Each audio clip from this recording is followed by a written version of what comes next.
hakuna wakili hata mmoja hataki kuambia hivi. Sababu wakati umekosa pesa ya kulipa wakili, unaenda kujikesia kesi. Wewe unaendaga na ujui hata kesi inaendaga aje.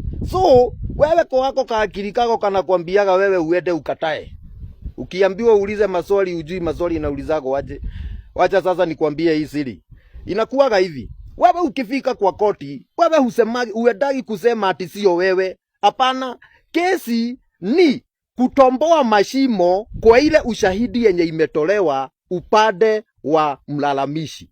So, kama wewe mwenyewe ndiye umeshtakiwa, usiende kusema si wewe. Hapana, ile ushahidi imewekelewa itoboe mashimo.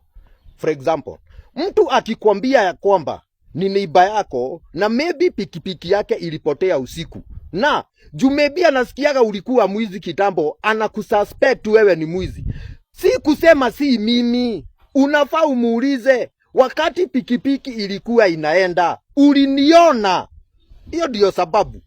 So kama hakukuona, hiyo ni hearsay, na ndio maana koti itakuachilia, na unaachiliagwa na section 210.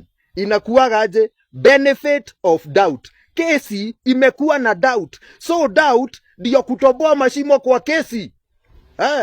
So acha upuzi. Sio mimi nini? Hivyo ndivyo kesi ina kesi yako.